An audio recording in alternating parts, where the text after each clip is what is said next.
નમસ્કાર નમસ્કાર નમસ્કાર મારા વાલા વિદ્યાર્થી ભાઈ બહેનો મુકાનુભાઈ ગુરુજી મહર્ષિ ક્લાસીસ YouTube ચેનલ અંદર આપનું હાર્દિક સ્વાગત કરું છું. પ્રકરણ 14 સંભાવનાની અંદર આજે આપણે કેટલાક IMP હેતુલક્ષી પ્રશ્નો શીખીશું.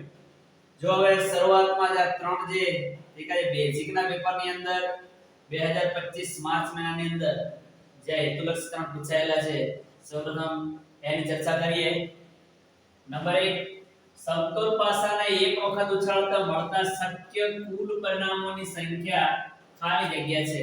હવે પાસો છે અને ટોટલ 6 સપાટીઓ હોય, દરેક ઉપર એક એક અંક લખેલો હોય 1 થી 6 સુધી, બરાબર. તો તમે પાસાને એક જ વાર ઉછાળો તો આપણને પરિણામોની કુલ સંખ્યા કેટલી મળે? 6 મળે. કેટલી મળે? 6. પાછાને એક વખત ઉછાળો એટલે 6 મળે, બે વાર ઉછાળો તો 36 મળે, ત્રણ વાર ઉછાળો તો 216 મળે. નંબર 2 ઘટના E ની સંભાવના અને ઘટના E નહીં ની સંભાવનાનો સરવાળો 1 થાય. આ વિધાન ખરું છે કે ખોટું તે જણાવો. તો થિયરી ની અંદર તમને મેં સમજાવ્યું છે આ રીતનો P of E P of E બાર બરાબર 1. એટલે કોઈ પણ ઘટનાની સંભાવના અને એની પૂરક ઘટનાની સંભાવનાનો સરવાળો કેટલો થાય? 1 થાય. તો વિધાન કેવું છે? સાચું છે. અહીં લખીએ વિધાન ખરું છે. આ વિધાન ખરું છે. હવે જુઓ અહીંયા જો P of A બરાબર 0.65 હોય તો P of A બાર શોધો. અહીંયા પણ આવું સૂત્ર આપણે ઘટના A ના આધારે લખવાનું અને એની અંદર કિંમતો લખશું, સાદું રૂપ આપશો એટલે જવાબ આવી જશે. ખૂબ જ સરળ હેતુલક્ષી છે આ. જો આપણે સૂત્ર જાણીએ છીએ થિયરી ની અંદર આવું એક સૂત્ર લખ્યું છે આપણે P of A P of A બાર બરાબર 1. તેથી P of A આપણને 0.65 આપેલા છે તો P of A ની જગ્યાએ લખી દઈએ 0.65. P of A બાર બરાબર 1. તેથી P of A બાર બરાબર 1. આ 0.65 જમણી બાજુ જાય એટલે -0.65 થશે. P of A બાર બરાબર, હવે જો 1 માંથી 0.65 જાય તો 0.35 વધે, પણ જો કોઈને બાદબાકી ઓછી ફાવતી હોય તો જો આ રીતના પોઈન્ટ વાળી બાદબાકીમાં ઘણા વિદ્યાર્થીઓને તકલીફ પડતી હોય છે. 0.5 1 માંથી 0.65 બાદ કરવા છે, પોઈન્ટ ની ચારનો પોઈન્ટ લખવાનો. અહીંયા 6 ઉપર કઈ નથી 0 મૂકી દો. અહીંયા પર ઉપરના જે સ્થાન ખાલી છે તે 0 મૂકી દેવાના. હવે 0 માંથી 5 ન જાય એટલે 10 કો લેવા અહીંયા આવીશું. અહીંયા 9 હશે, અહીંયા 10 માંથી 5 જાય તો 5, 9 માંથી 6 જાય તો 3. તો આપણો જવાબ કેટલો આવશે? 0.35. તો એકદમ ખૂબ જ સરળ હેતુલક્ષી હતો આ. P of A બાર બરાબર 0.35 મળી જશે.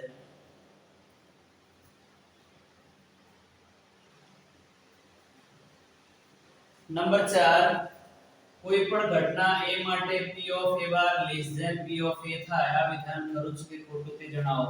માર્ચ 2020 ની અંદર આ પ્રશ્ન પૂછાયેલો છે.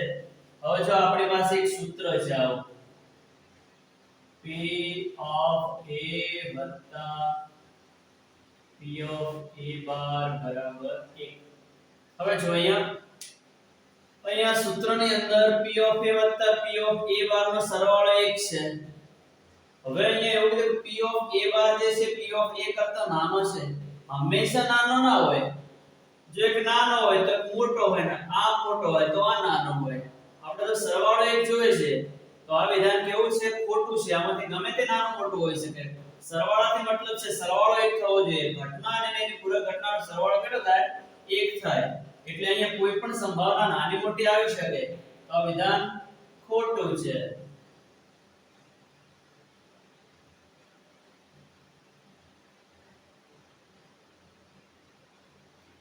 આ વિધાન ખોટું છે.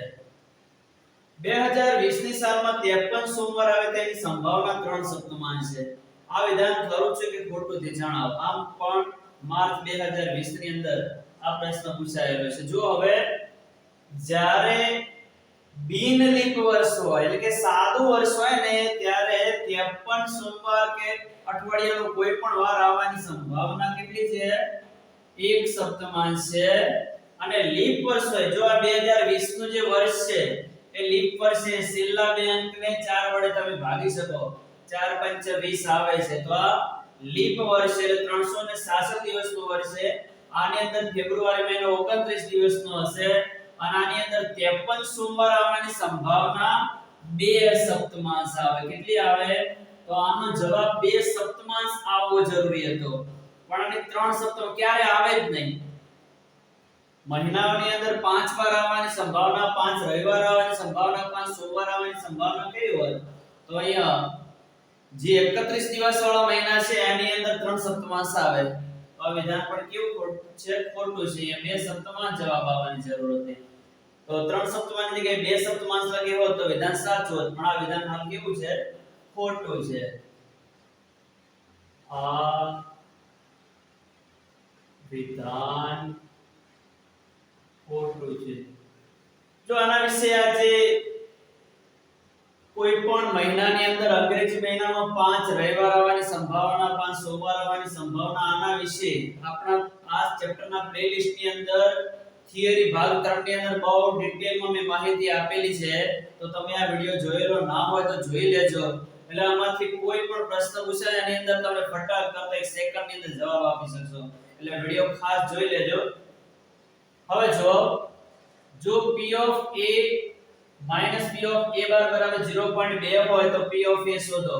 હવે જો આપણે અહીંયા આપેલું છે p of a minus p of a બાર બરાબર 0.2. બરાબર. હવે આપણે p ઓફ a શોધવો છે. હવે આ જ સૂત્રનો ઉપયોગ કરવાનો છે. જો આ અને આનો બે સરવાળો કરી દઈએ. જુઓ p of a વત્તા p of a બાર બરાબર 1. અહીંયા તમે આ જે રકમમાં આપેલું છે અને આપણે થિયરીમાં કોઈ પણ ઘટનાની સંભાવના એની પૂર્વ ઘટનાની સંભાવનાનો સરવાળો કેટલો થાય? 1. તમે આ બંનેનો સરવાળો કરી દેશો એટલે તમને p of a જે જોઈએ છે મળી જશે. બરાબર છે. અહીંયા એકડા પછી કઈ ના એટલે પોઈન્ટ હોય તો મૂકી શકો 1.0. અહીંયા પોઈન્ટ પછી 2 છે, પોઈન્ટ નીચે પોઈન્ટ. જો અહીંયા સરવાળો 2 માં 0 ઉમેરો તો 2 આવશે, 0 માં 1 ઉમેરો તો 1 આવશે. હવે p of a બાર આ માઈનસ છે અને પ્લસ છે એટલે p of a બાર માંથી p of a બાર જતા રહેશે એટલે અહીંયા કેટલા આવશે? 0. અહીંયા 1 ને 1 કેટલા થશે? 2 p of a આવશે. 2 p of a. તેથી 2 p of a બરાબર 1.2. હવે અહીંયા 2 છે અને છેદમાં લઈ જાઓ તો p of a બરાબર 1.2 છેદમાં 2. બરાબર. જો તમને સીધું જ ફાવતું હોય તો અહીંયા 2 ગુણ્યા 0.6 2 6 12 પોઈન્ટ પછી એક અંક છે એટલે અહીંયા 1.2 બે ઉડી જશે. તો અહીંયા આપણને જે p of a છે એનો જવાબ આપણને કેટલો મળશે? 0.6 મળશે. બરાબર છે. કોઈને ના ફાવતો ડાયરેક્ટ છેદ ઉડાડતા તો પહેલા પોઈન્ટ અહીંયા દૂર કરી દેવાનો. 12/10 પછી આ 2 છે છેદમાં લઈ જાઓ તો 2 6 12 બે ઉડી જશે. અહીંયા 6/2 સોરી 6/10 એટલે 0.6. બરાબર. તો જ્યારે ડાયરેક્ટ ના ફાવતો હોય તો આ રીતનું કરી શકાય. p of a બરાબર 0.6 આપણને મળશે. અહીંયા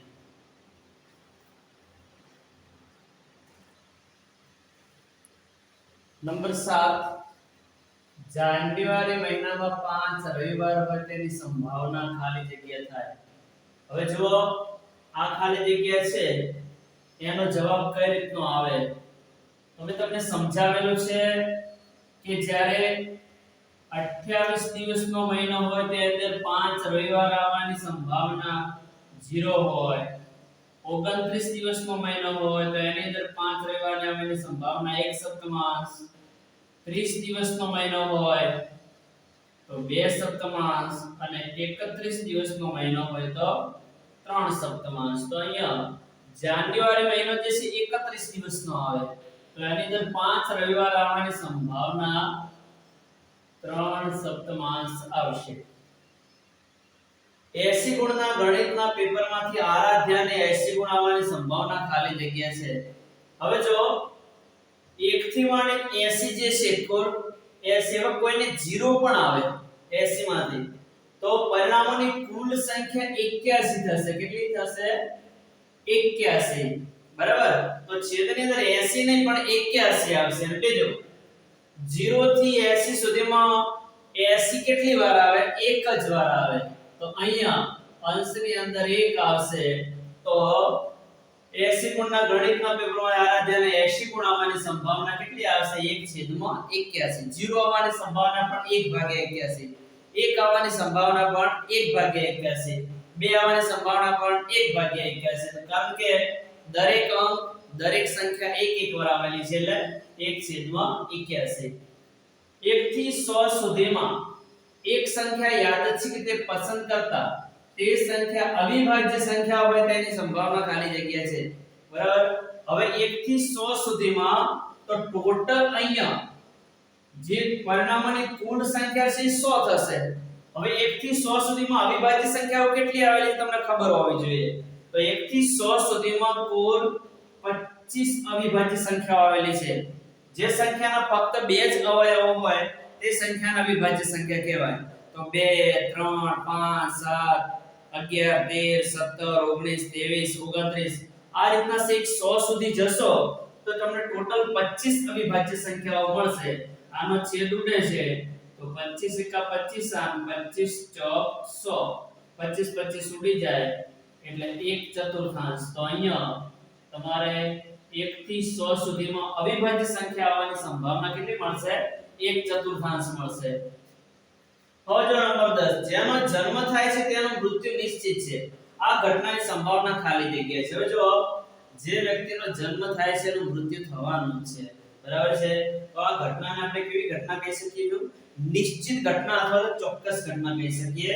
અને નિશ્ચિત કે ચોક્કસ ઘટનાની સંભાવના કેટલી છે? 1 છે. આવા ઘણા બધા હેતુલક્ષી લઈ શકાય.